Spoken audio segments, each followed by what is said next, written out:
Come on, the best clap of praise to our living God. Hallelujah. Hallelujah. Hallelujah. Tayo po'y manalangin. Amang Diyos, pinagpala mo na kami dahil sa Panginoong Yesus. At sa oras na ito, Panginoon, patuloy naming mauunawaan ang inyo pong ipinagkaloob na biyaya sa amin. Kaya, O Diyos, narito po, handa ang aming puso, handa ang aming mga kaisipan na tumanggap pa ng katalinuhan, kaalamang nagmumula sa iyo. Pinagpala mo na kami, O Diyos, at salamat. Ito po ang aming dalangin. Amen! And amen! And amen! Hallelujah! Sabihin nyo nga po sa inyong katabi, pinagpala ka na! Praise the Lord! So, itutuloy ko po yung atin pong series. So, ayan po. Ang sabi ho, ang ating pong topic ngayon is charito. The blessed life. Charito, ang ibig po sabihin, blessed and highly favored. At ikaw yon. Sa kapangpangan, nuwan ka. Nuwan ka. At yan po ang kahulugan ng salitang charito sa atin. Blessed and highly favored. Sabihin nyo nga po kung kapangpangan ng inyong katabi, nuwan ka, kapatid. Nung lalaki, sabihan mo, nuwan ka, karing sablang lalaki. Nung babae naman, nuwan ka, karing sablang babae. Pinagpala ka. Okay, let's have a review sa atin pong pinag-aralan. Okay, the Bible says, then God, Elohim, said, let us create man in our image and likeness. So, tayo po ay nilikhang kawangis ng Diyos. Amen. Hindi natin kayang tanggapin at hindi natin pwedeng tanggapin na tayo ay galing sa hayop. Amen? Na tayo ay bunga ng evolusyon. Hindi pwede. At ang sabi ng Panginoon in Genesis chapter 1, then God Elohim, let us create man in our image and likeness. So, ano po ang nangyari sa atin nung tayo po ay likhain ng Diyos? Okay? God is a triune God. Na kung saan, inawit nga po natin, Father, Son, and the Holy Spirit. Kung paano ang Diyos ay tatlo sa kanyang pagka-Diyos, tatlo sa kanyang persona, gayon din po ang tao. Man is a triune being. Okay? A man is created, spirit with a soul and living in a body. So, man was created like God. God is spirit. Okay? God is spirit. Man is spirit. Being. God is a personality of mind, emotion, and will. Likewise, man is a personality of mind, emotion, and will. At bagaman siya ay katulad ng Diyos sa kanyang wangis at anyo, dumating po sa punto na ang tao po ay nagkasala. Siya po ay man was fall. Ang nangyari po ay napahiwalay siya sa Diyos at namatay ang kanyang espiritu. Hindi po ang katawan. Man did not die in his body. Man did not die in his soul. Hindi po siya namatay sa kaluluwa. Ano po ang nangyari sa tao nung siya po ay magkasala? Ang sabi ho ng Genesis chapter 2 verse 17, for in the day that you eat of it, the forbidden fruit, you shall surely die. So, ang tao po ay namatay sa espiritu. Hindi po sa kaluluwa at hindi rin sa katawan. Kaya, ang lahat ng pagpapala ng Diyos, after that, naging mailap sa Kanya. At ang sabi kay Adan, mula ngayon, ang kakainin mo ay magmumula sa iyong pawis. Kailangan mo muna pagpawisan ka. Na kung saan noong una, ang tao ay pipitas lamang para kumain. Walang stress sa buhay niya. Mabuhay siya ng masagana. Ngunit nung namatay ang kanyang espiritu, pumasok ang kahirapan sa kanyang buhay. Spiritual death brings death to man's soul. Maging gayon, kung paanong namatay ang kanyang espiritu, nagiging dulot din ng kamatayan ng kanyang kaluluwa, ang nagbibigay nagre-resulta din ang kamatayang espiritual sa kamatayan ng kanyang kaluluwa. Dahil unless a man be born again, the spirit, yung kaluluwa niya, the moment na namatay ang kanyang katawan, ito po ay papasaroon sa apoy ng impyerno. Hindi naman po natin ipinananakot ang apoy ng impyerno. And one thing more, spiritual death brings death to man's body. Wala naman pong kamatayan bago ang kasalanan. Wala po.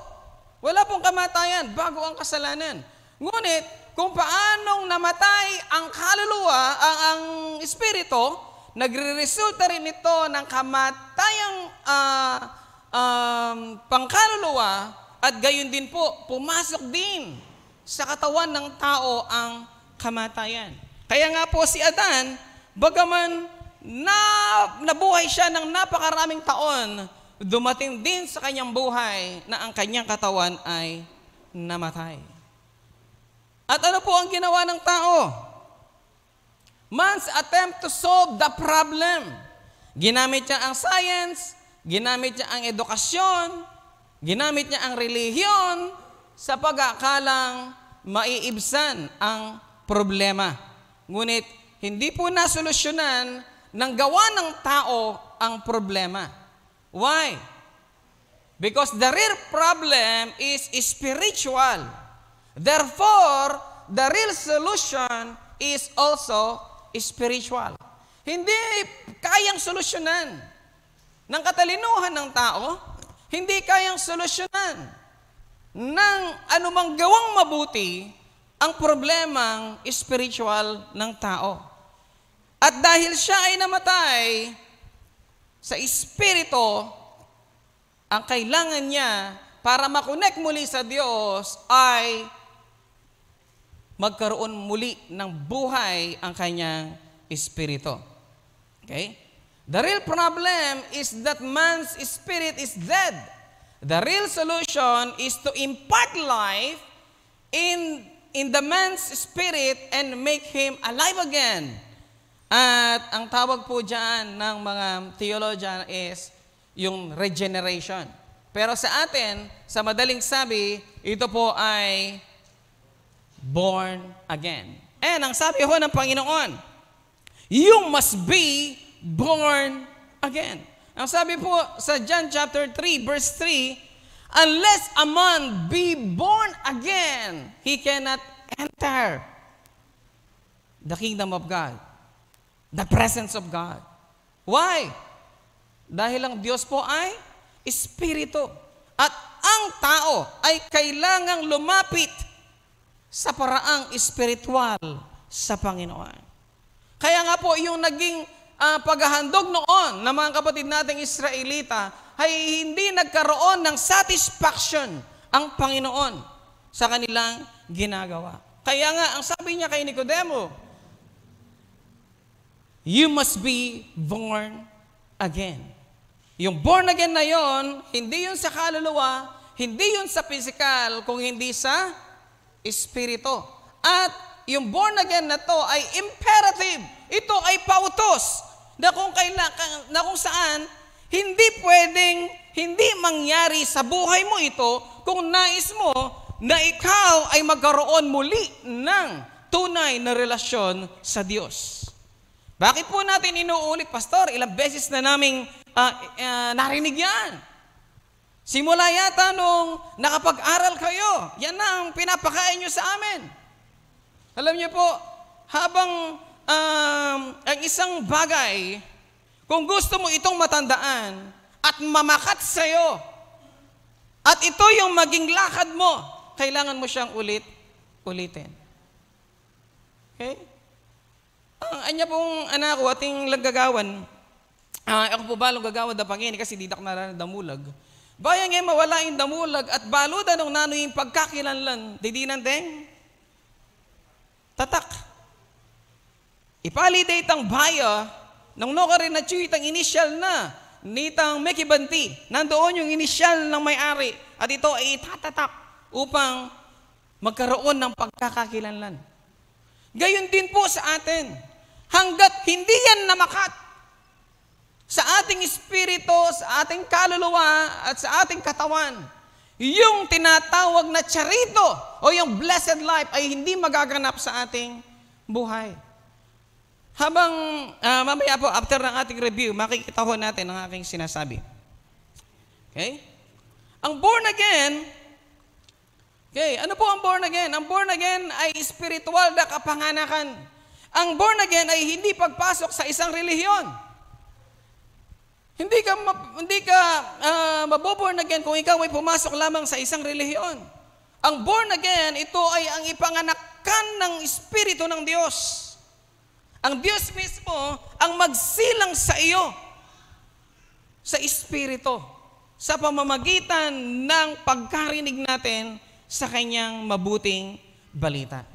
Nung narinig natin na unless a man be born again, at sa pamamagitan ng ating pagtanggap, John chapter 1 verse 12, sa ating Panginoong Yesus, tayo ay binibigyan ng karapatang maging anak ng Diyos. At sa pamamagitan noon, nagkakaroon tayo ng tunay na relasyon sa Diyos. Kapag ikaw ay na-born again, hindi ibig sabihin nandun ka sa isang relihiyon o umanib ka sa isang relihiyon. Ang ibig pong sabihin nito ay naging anak ka ng Diyos. At yung espiritu mo ay nagkaroon ng muling kapanganakan. Ang tao na hindi ipinanganak sa espiritu, bagaman siya ay buhay sa harap ng Panginoon, siya ay patay. Okay? You must be born again. At after na tayo ay ma-born again, may inaasahan na dapat na mangyari sa atin. Ito po yung proseso ng metamorphosis o transformation. Okay? Ang tao, hindi magaganap sa kanyang buhay kung ang ginagawang proseso sa kanya ay reformation lang. Kaya nga po, ako po, nagturo kami sa Reformation Center sa mga drug surrendery. Alam nyo ho, nakakalungkot dahil reformation lang ang ginagawa sa kanila. Nung makagraduate sila, mailang panahon, mababalitaan mo, meteya o mekamateya. Bakit? Babalik din sa dati. Hindi na-transform, na-reform lang. Pero kapag sinabing transformation, pumapasok sa atin yung new creation. At dahil ang lahat ng nakipag-isa sa Panginoong Yesus ay bago ng nilalang. Kapag sinabing bago ng nilalang, wala na yung dati niyang pagkatao, ang lahat ay bago na. Ibig pong sabihin, yung puntong makasalanan, yung ikaw na makasalanan ay binago na ng Diyos. Nung tayo po ay gawing bagong nilalang ng Panginoon, meron po siyang ginawang napakatindi sa ating buhay. Tayo na makasalanan ay ginawa niyang banal sa pamamagitan ng paghuhugas ng dugo ng Panginoon sa atin. At tayo ay pinatawad. At nung tayo ay patawarin, pinatawad tayo sa lahat ng ating kasalanan. At sa harapan niya, tayo ngayon ay banal at matuwid. Hindi mo kailangang i-prove sa Panginoon na ikaw ay banal at ikaw ay matuwid. Dahil yung mga bagay na yaon ay hindi sa pamamagitan ng ating lakas o ng ating gawa, kung hindi ito ay gawa ng Panginoon sa atin. Walang sino man ang pwedeng mapabanal ang kanyang sarili. Okay? Walang sino man ang pwedeng mapabuti niya ang kanyang sarili. Okay? Bakit kailangan po nating ma-born again? Bakit po? Una, kapag hindi ka na-born again sa Espiritu, hindi maikakarga ng Diyos ang mga pagpapala sa buhay mo. Dahil ang bangko ng Diyos o yung lagayan ng pagpapala ng Diyos ay ang ating Espiritu. Yung mga spiritual na kaloob, Ephesians chapter 1 verse 3, yung mga spiritual na kaloob ng Diyos, hindi yan pwedeng ilagay sa ating kaluluwa. Kaya nga, kailangan nating ma-born again para maikarga ng Panginoon yung blessed life sa ating buhay.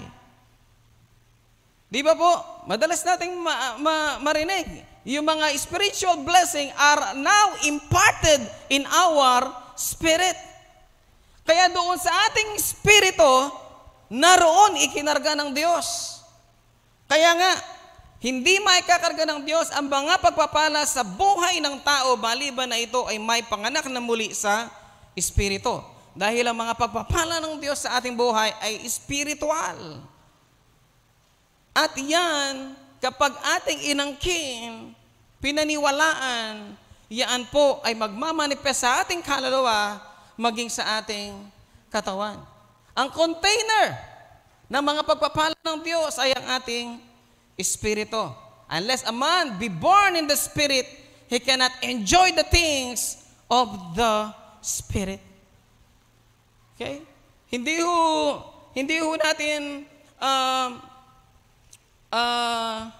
tawag dito, may enjoy ang mga bagay na ipinagkaloob na ng Panginoon sa atin unless ang ating pong espiritu ay maipanganak na muli. Diyan, inilalagak ng Diyos. And after that, pumasok po tayo doon sa tinatawag nating anakaino, renewing of the mind. Paano po natin marirenew ang ating kaisipan? Una, renewing of the mind is our personal responsibility. Personal responsibility na kung saan sa pamamagitan ng mga salita ng Diyos patungkol sa atin, yan po yung inilalagay natin sa ating puso't kaisipan at itinatapon ang lahat ng basura ng mundong ito sa ating buhay. Pinapalitan natin. Nagkakaroon tayo ng mabuting kaisipan. Okay? And what we do is not an addition to God's grace, but rather a result of God's grace bestowed upon us. Hindi ibig sabihin, pumapasok tayo doon sa responsibilidad ng pagbabago ng isip, ay gumagawa tayo para sa ating pagpapala at kaligtasan. Hindi po. Resulta lang yun. Resulta lang. Ibinibigay sa'yo, kailangan mong tanggapin para mapasayo. Okay? Why do we need to renew our mind? Okay?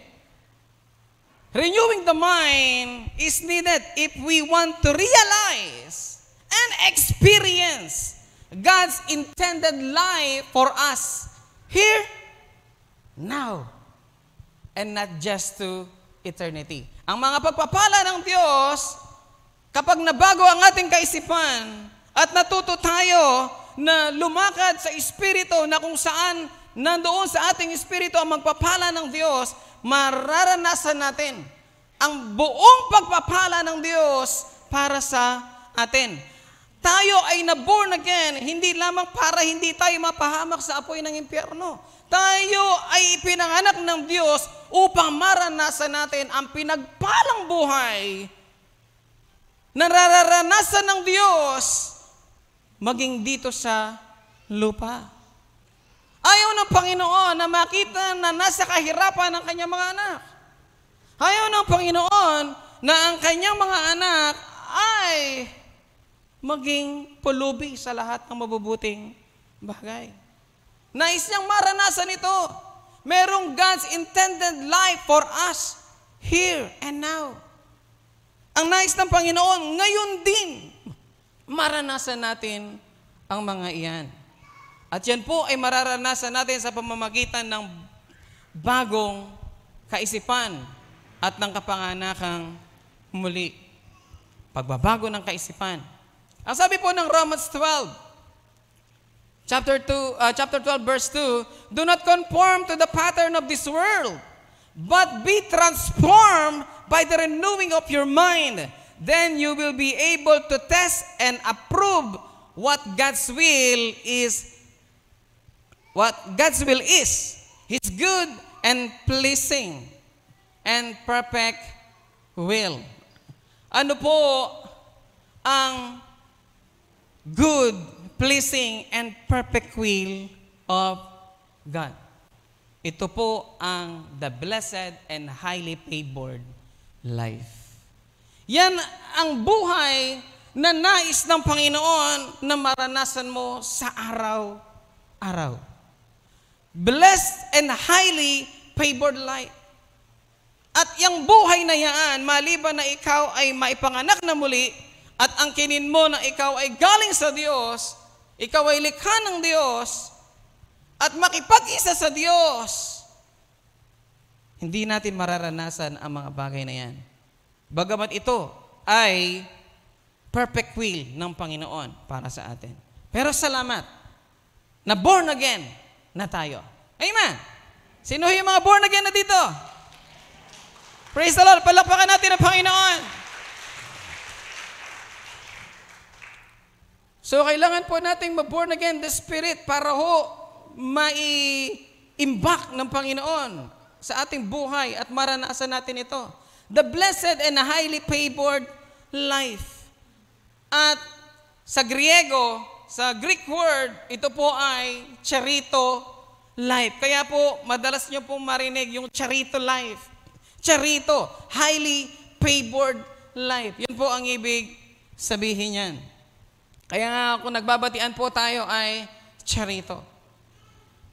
So, kaya nga po, bilang mga pinagpala, ano ang dapat maging laman ng ating mga puso't kaisipan? Ang sabi ho ni Pablo sa mga kapatid sa Pilipos, in conclusion, my brothers, fill your mind with those things that are good and that deserve praise, things that are true, noble, right, pure, and lovely, and honorable. Kaya nga kapag yan ang laman ng ating kaisipan, may kaisipan tayong katulad ni Kristo. At yung kasalanan ay hindi mo masusumpungan sa ganyang uri ng kaisipan. Everything God has provided for us through the finished work of our Lord Jesus Christ is summed up in the word charito. Yung finished work ng ating pong Panginoon, yung salvation, okay, ay nakasum up po. Ibig sabihin, nakakapsula siya sa salitang charito. Okay? Charito. Nakasum up. Nakakita na po kayo ng, madalas ko po itong example sa Bible study. Yung centrum. Yung centrum silver. Hindi po ba isang kapsula? Pero ang sabi niya, centrum complete. Bakit? Dahil yung vitamina na kailangan ng tao na from A to Z ay nandoon na. Kaya nga, ang sabi nila, haba ang iyong buhay kapag nag-centrum ka. Eh, paano yung walang pambili? Okay? Pero kapag pinalalaan mo na ikaw ay pinagpala na, yun ang makakapagpahaba ng ating buhay. Amen? Hallelujah!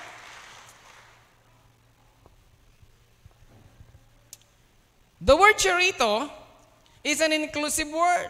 Nandyan po yung ating redemption, eternal redemption, yung redemption sa kahirapan. Tayo po ay tinubos sa kahirapan ng buhay na ito. At tayo po ay dinala sa pagpapala ng Diyos. Maging sa eternal redemption. Okay? Yung prosperity. Sabi nga po ng pastor natin kanina, yung healing. Hindi lamang po iyon. Yung wholeness at yung glorification na naghihintay sa atin. Nakasum up po, naka-include doon sa salitang yaan, the charito. Okay? The charito life is, this charito life is deposited in your born again spirit. Nasa espiritu na po natin yan. And the only way for this to be manifested in the body is to pass through our soul. Okay? Yung nasa espiritu natin, para ho natin ma-enjoy, kailangan po itong mag-pass through sa ating soul. Ano po yung soul? The mind, the will, and emotion. Kailangan siyang mag-manifest sa ating soul, i-process ng ating kaisipan. The mind being the main faculty of the soul needs to be renewed to open up and allow the passage. Kailangang ma-renew yung ating kaisipan upang, ibig sabihin, kapag na-renew ang iyong kaisipan, lahat ng balakid, lahat ng bumablak, lahat ng bumabara sa daloy ng pagpapala ng Diyos mula sa espiritu patungong kaluluwa at katawan ay kailangang matanggal. Kaya nga kailangang mabago. Kaya nga po merong isang awit ng panalangin. Ang sabi niya ganon, Lord, I open my heart and fill me with nothing but you. I open my heart as the old gives way to the new. Kailangan matanggal yung dating nakalaman at pumasok ang bago para maranasan natin yung pagpapala sa ating espiritu papunta sa ating katawan, sa ating kaluluwa. Okay? Balik po tayo dun sa Romans 12, chapter 2, verse 2.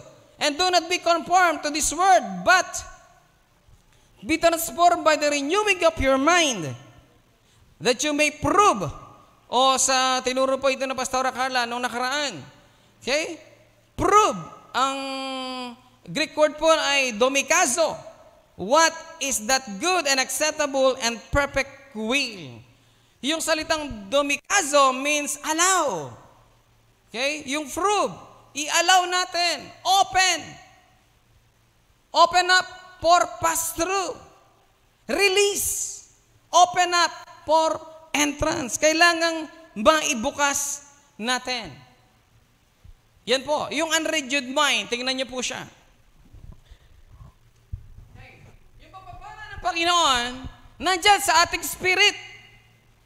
Pero kapag hindi na-renew, itong soul, itong mind, hindi po makakapagpapasok sa ating espiritu ay sa ating kaluluwa ang buhay na ito. Bagaman ito ay taglay ng ating espiritu, hindi siya mararanasan ng ating kaluluwa kung hindi mababago ang ating kaisipan. At hindi rin mararanasan ng ating katawan kung hindi pumasok dito. Kaya nga po, kailangan po nating ibukas ang ating pong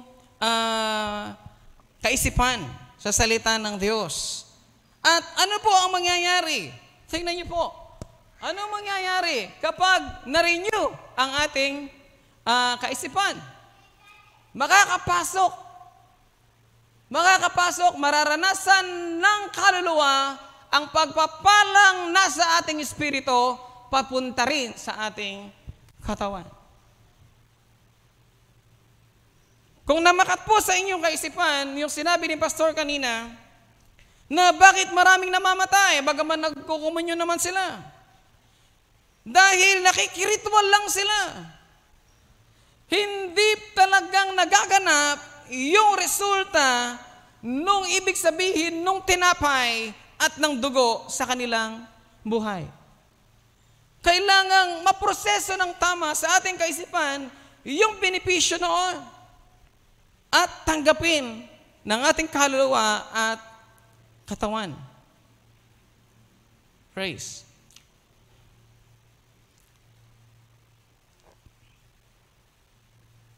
Okay.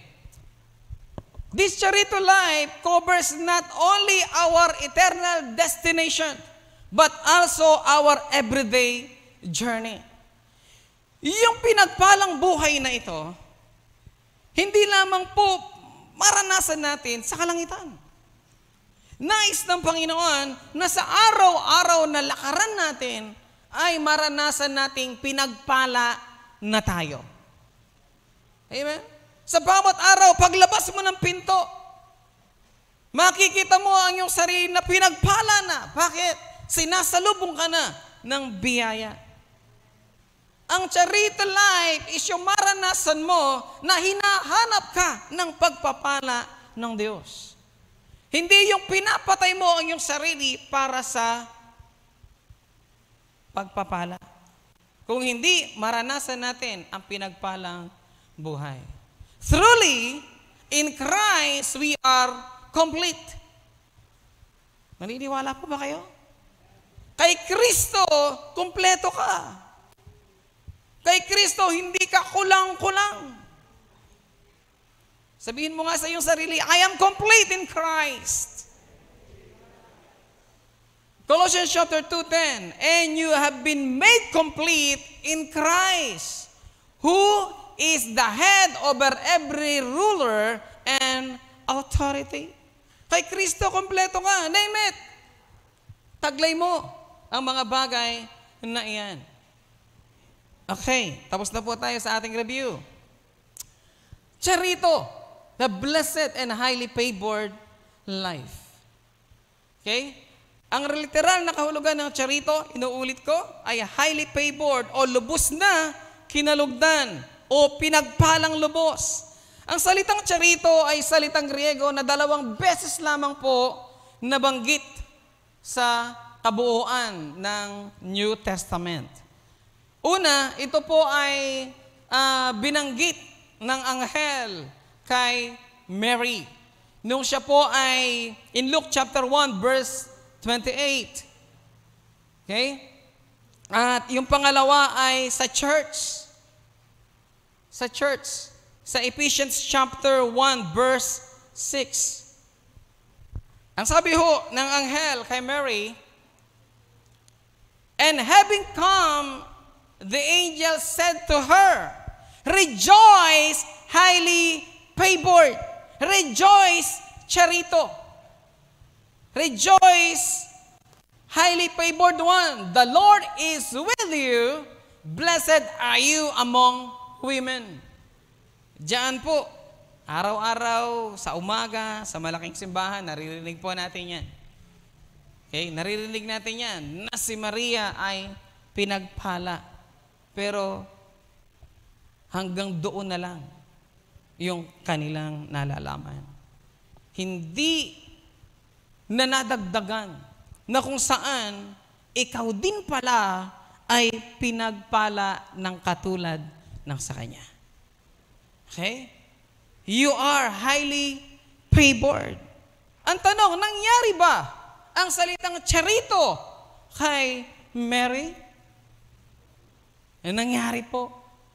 Bakit? Nung marinig ni Mary ang salitang highly favored, meron siyang ginawa, bagaman hindi niya naiintindihan. Bakit? Dahil mayroong mangyayaring kakaiba sa kanya. Na bagaman siya ay dalaga, siya ay mabubuntis nang walang asawa. Isang bagay na hindi sukat akalain na pwedeng mangyari. At nandoon po yung kaguluhan ng kaisipan. Pero dahil galing sa Diyos, ang salita, ano ang kanyang ginawa? In chapter 1 of Lucas, ang talata ay 38. Ang sabi niya gano'n, sumagot si Maria, ako'y alipin ng Panginoon. Ano sabi niya? mangyari sa akin ang iyong sinabi. Ano sabi niya? Mangyari sa akin. Nag-agree siya. Nag-agree siya. At nung nag-agree na siya, tsaka na umalis ang anghel. Nung marinig niya yun at nag-agree siya, namakat ito sa kanyang buhay. Ano ang mga susunod? After ng 10 talata, ito po ang kanyang sinabi. Sapagkat nilingap niya ako, pumasok na sa kanyang puso. Pumasok na sa kanyang kaisipan. Sapagkat nilingap niya ako, akong kanyang abang alipin.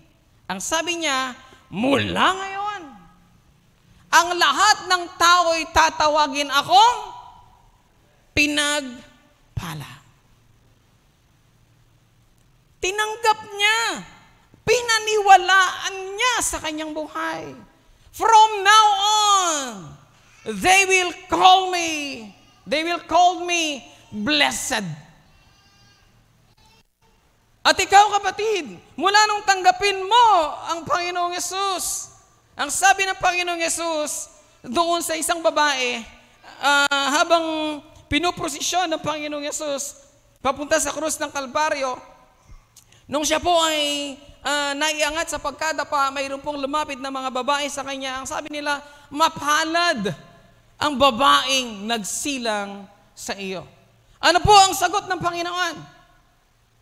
Higit na mapalad ang mga nakikinig at sumusunod sa salita ng Diyos. Kaya nung ikaw ay makinig sa salita ng Diyos at inangkin mo sa iyong buhay, you are also blessed. Pinagpala ka. Dahil ang sabi ng Panginoong Yesus mismo, pinagpalang lubos at pinagpalang higit. At ikaw yon na nakinig. Nga lamang, tularan po natin si Mary. Anong ginawa ni Mary? Inangkin niya at kanyang itinatak sa kanyang puso ang mga salitang kanyang narinig. Kaya nga sabi niya, mula ngayon, ang lahat ng tao itatawagin akong pinagpala.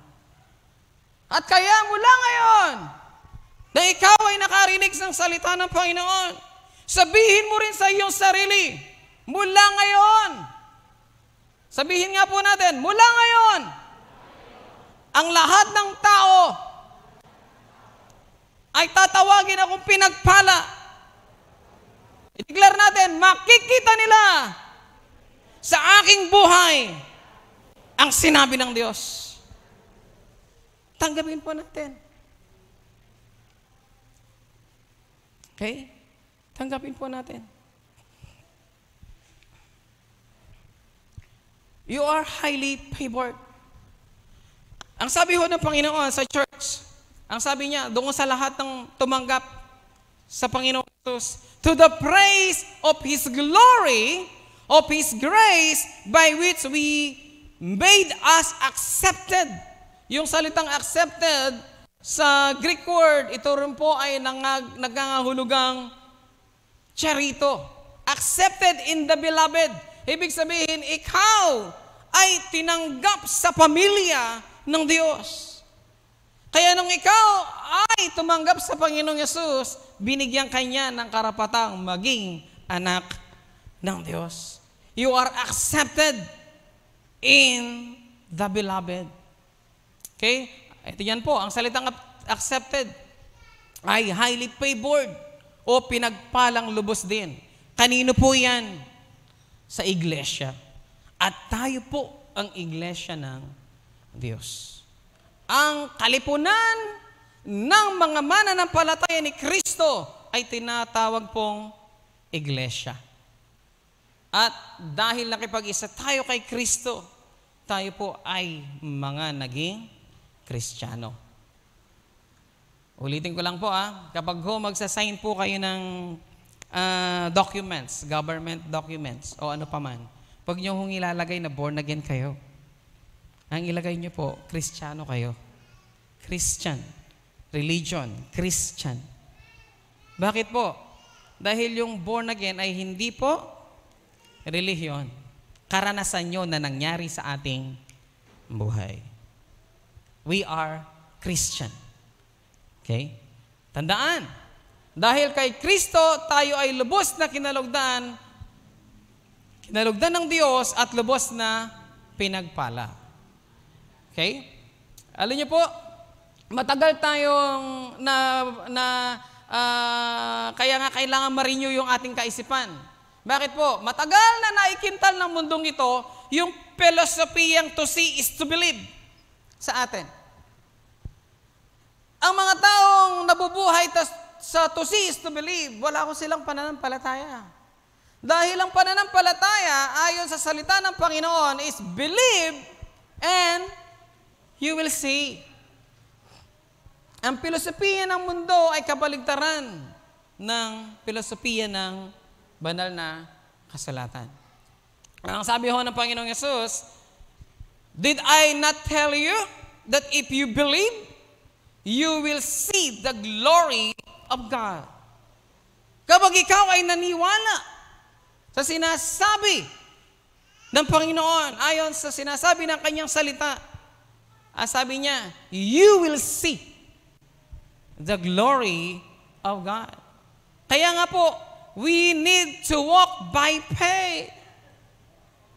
At ang ibig sabihin po ng salitang faith is agreeing. Ikaw ay mag-agree sa sinasabi ng salita ng Diyos. Faith cometh. Ang pananampalataya ay bunga. Ito po ay resulta.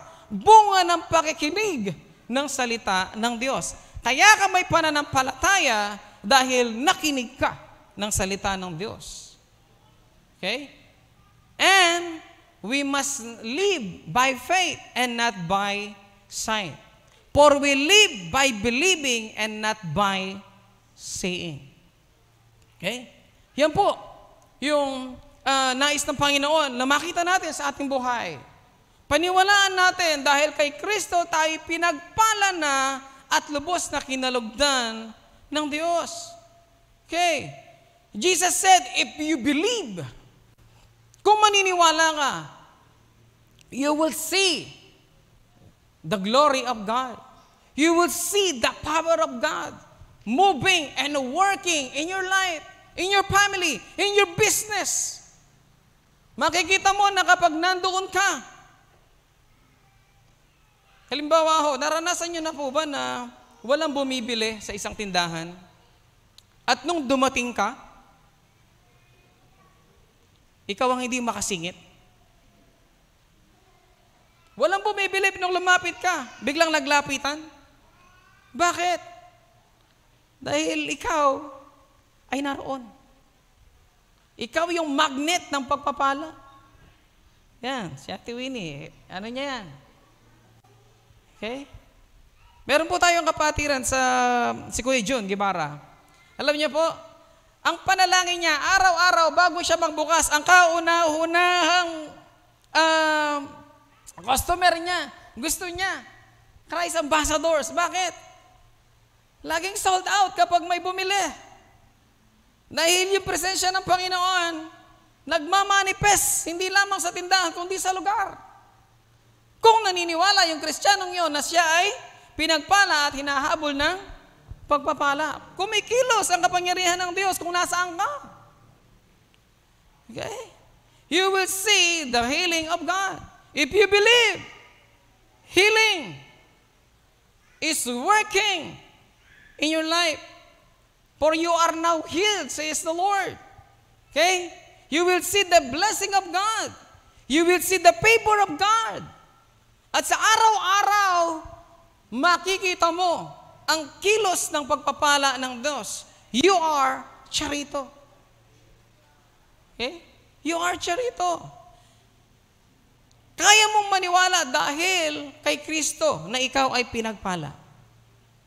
Kaya ng tao na maniwala.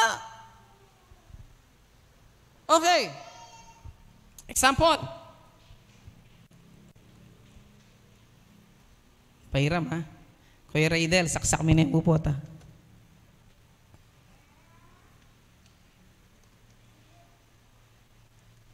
Ano po ito? Power cord. Hindi po ito kuryente. Hindi po ito kuryente. Ito po ay kawad ng kuryente. Pero, naniniwala po ba kayo na ito ay dinadaluyan ng kuryente kapag nakasaksak? Ang tanong, nakikita niyo po ba yung kuryente? Pero naniniwala kayo na may kuryente. Ganyan po yan. Yung pagpapala ng Diyos totoo. Nasa ating espiritu. Hindi nga lang natin nakikita dahil ito po ay spiritual. Pero, tunay na naroon. Tingnan nyo nga po yung cellphone ninyo.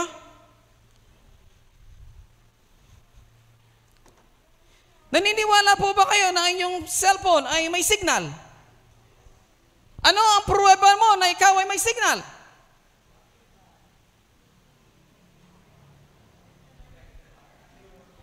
Okay? Connected ka sa network. Kapag tinignan mong ganon, sa harap, ano makikita mo? Meron siyang bar. Meron siyang signal bar. Pero hindi ibig sabihin, yun yung signal. Yung bar na yon is just an indicator. Pero yung signal, hindi mo talaga siya nakikita.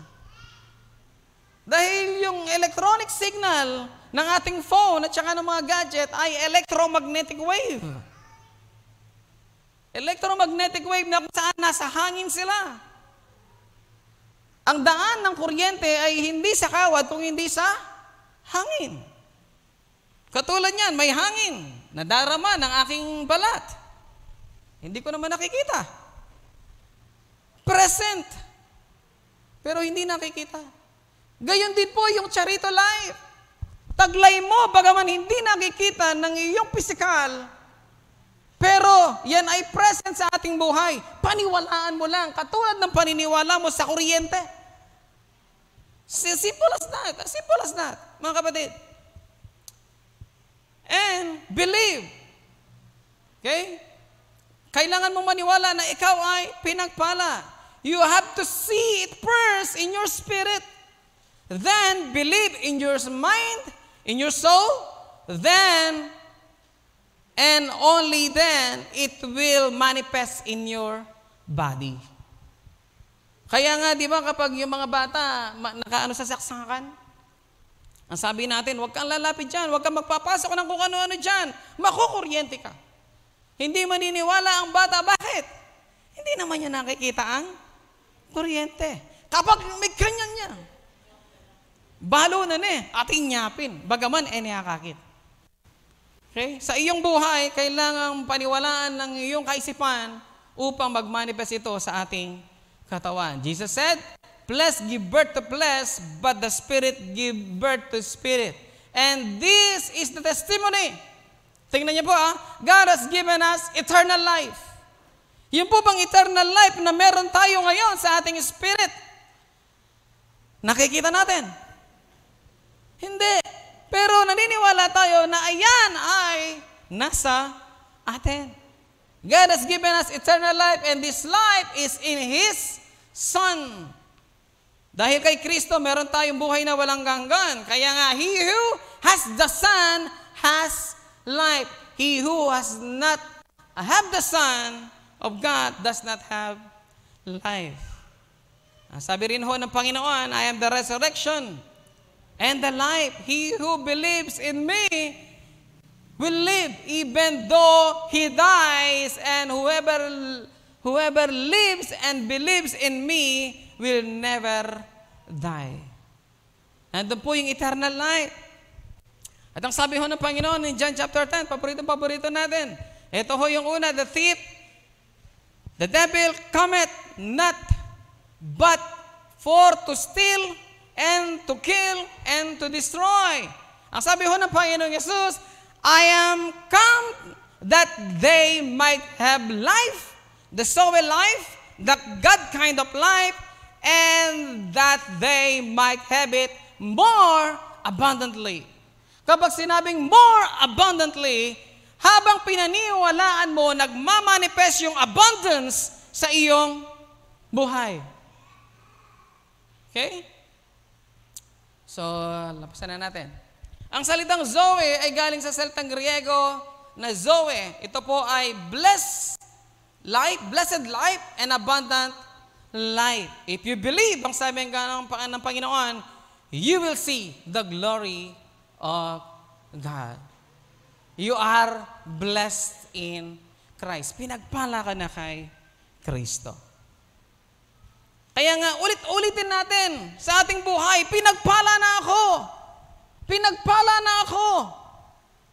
Pastor, paano mo masasabing pinagpala ako? May sakit ako ngayon. Pinagpala ka na, kapatid. Kaya mula sa iyong espiritu, tanggapin mo yung kagalingang nandyan. Palayasin mo. Yung hindi na dapat dyan. Paano aalis yun? Paniwalaan ng iyong kaluluwa upang pumasok sa iyong katawan. Okay? For you are now blessed in Christ. Blessed be the God and the Father of our Lord Jesus Christ. Sabi mo ng Ephesians, who has blessed us with every spiritual blessing in the heavenly places in Christ.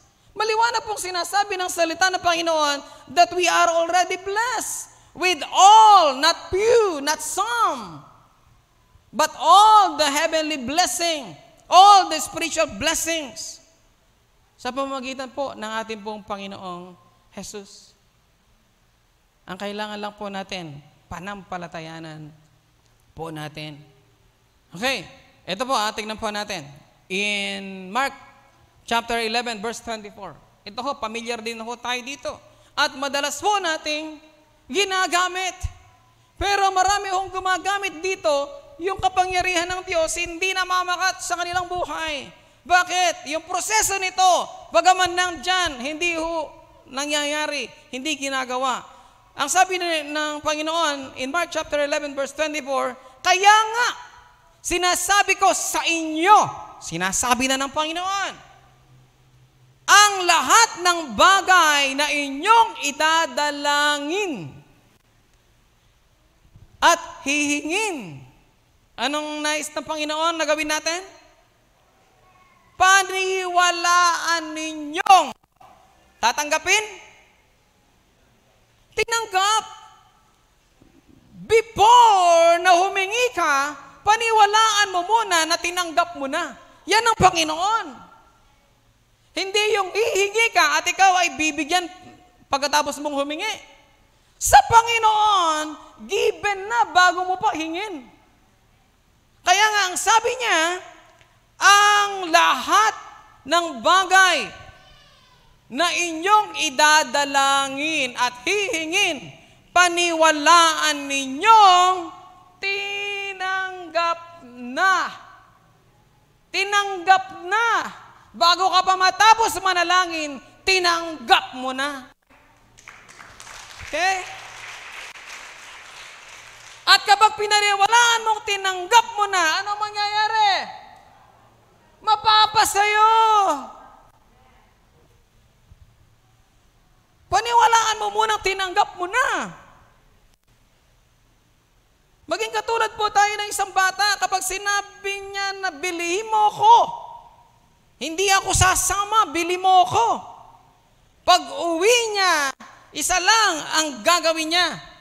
Kailangan niya ng tanggapin. Yari ka kapag wala kang dala. Dahil pag alis mo, siguradong naniniwala siya na bumili ka. Naniniwala siya na bumili ka at hindi ka uuwi na wala kang dala. Kaya nga kapag tayo ay lumapit sa Panginoon, paniwalaan na nating binigay na niya. Okay? Pansinin po natin ito. Okay? Dalangin, hihingin, present tense. Paniwalaan, believe, present tense. Pero yung pagtanggap, past tense, ibig pong sabihin, ginawa na ng Diyos, alam na ng Panginoon, bago ka pa manalangin. Mapapasa iyo sa ayaw mo at sa hindi. Therefore, I tell you, whatever you ask for in prayer, believe that you have received it and it will be yours. Okay? the basic principle of simple majority. If your born again spirit and your renewed mind, soul come together, then your natural body will soon to catch it. Okay? And you are blessed abundantly in Christ. Yes, indeed. You are blessed abundantly in Christ. Yan po yung sinasabi ng kanyang salita. For you know the grace of our Lord Jesus Christ, that through He was rich. Bagaman siya ay mayaman, ay naging dukha para sa atin. He became poor so that your through His poverty might become rich. Kaya nga po, ang Panginoon, yung lahat ng kasakitan ay dinanas niya upang hindi na natin gawin at maranasan. And God is able to bless you abundantly. Sabihin mo nga sa iyong sarili, God is able to bless me abundantly. Paniwalaan mo yan, ideklara mo uli. God is able to bless me abundantly. Bakit nais ng Panginoon na pagpalain ka? So that in all things, at all times, having all that you need, you will abound in every good works. Nais ng Panginoon na pagpalain ka at ikaw pinagpala na nga niya upang lumakad ka sa bumubuting bagay. Beloved, ang sabi ho ni Pablo ay ni John, Beloved, I pray that you prosper, that you may prosper in all things and be in health, just as your souls prosper. Yung sinabi niyang,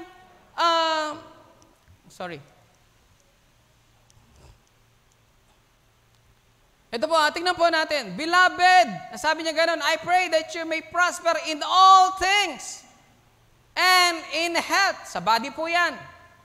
Just as your souls prosper. Nais niya na yung mga pagpapala na pumasok sa ating kaluluwa, maranasan ng ating katawan. Ang pagpapala ng Diyos, espiritu, kaluluwa, at katawan. Last, you were healed in Christ. Praise. Believe that you are healed. Ang sabi ho ng John, ng 1 Peter, chapter 2, verse 24, dahil sa kanyang mga sugat, kayo ay gumaling. You are now healed. Just believe. Always believe. Okay. You are empowered by Christ. Pinagaling ka, pinasagana ka, at patuloy, ini-empowered tayo ng Panginoon.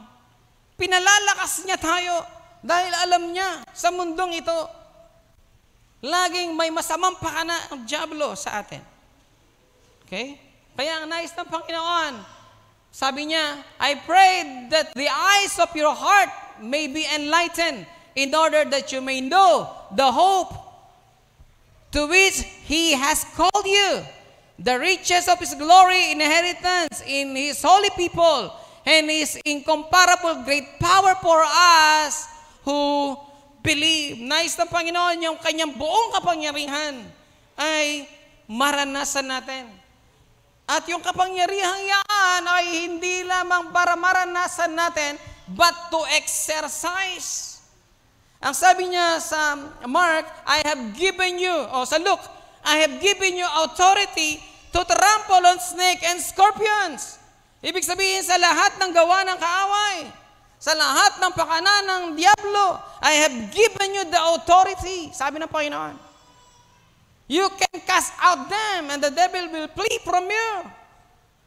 Ikaw pala ang makakapagpalaya sa diablo. Panalangin tayo ng panalangin na palayasin mo, Panginoon, ang diablo.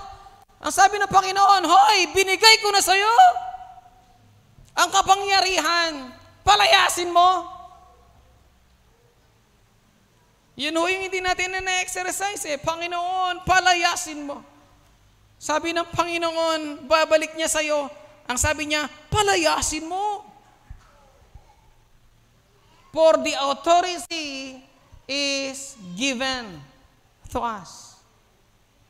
Kaya nga kay Kristo, maniwala ka lang, angkinin mo lang.